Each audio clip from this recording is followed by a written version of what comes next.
Okay, folks. It's my second run through with this.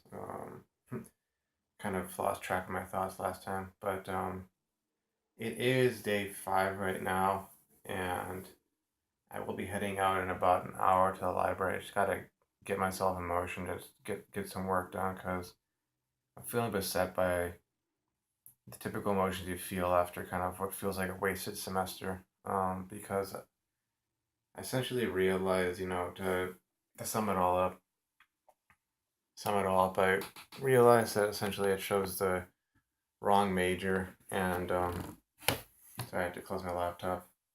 And I'm still engineering. That's something I'm definitely doing, but I realized I should have chosen materials engineering, and kind of hit a wall there because it's pouring time and energy into studying for these classes like Intro to Transport Phenomena and Industrial Chemical Calculations, and you know I know you probably, if you talk to an engineering student, you probably hear a lot of times that they want to blame the professor, so, or they just say it's hard, but, um, like, I took a mix of chemical engineering, materials engineering classes this semester. I found out, that my strength is far more on the material side, which is really more chemistry based, and I'm just having to try to squeeze my way through, or push my way through, or drag my way through the final, weeks of this semester so that I can actually, like, switch majors so my GPA isn't too low and I'm not going to be on probation.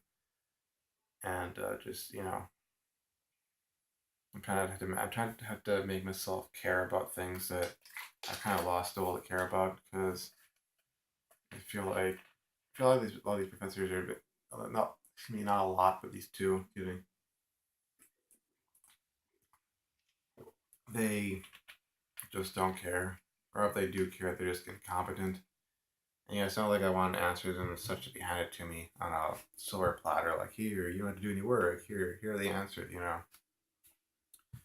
But I want my efforts to be fruitful and produce something. And this hasn't been the case this semester. And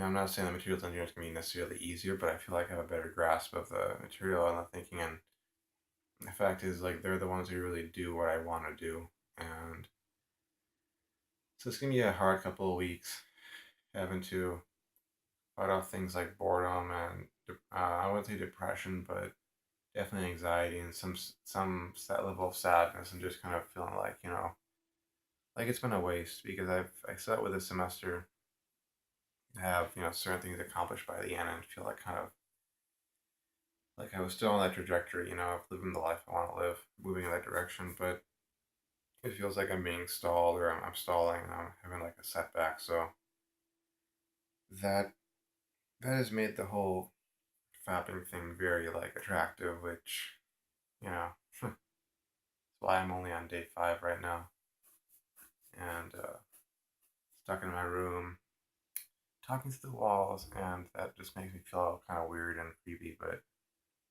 at the same time, I don't know, it's life.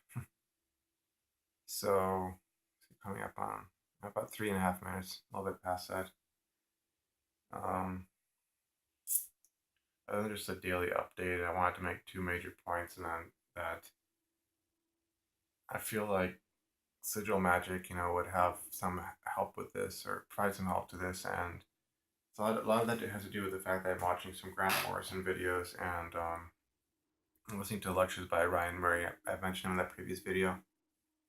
And if one looks at Nofap as this like kind of struggle between yourself and some servitor that you've created, or an egregor that's been created that's kind of run amok, um, I think it puts a definitely interesting spin on it. I think it since a lot of this stuff is kind of like mental or psychological. Um, at least for me, it feels like if I take this approach, I have a tool set I can approach it with, and that will probably mean me casting some sigils today or tomorrow, and trying to bring out some change by bypassing the conscious mind and getting to the subconscious, and then uh,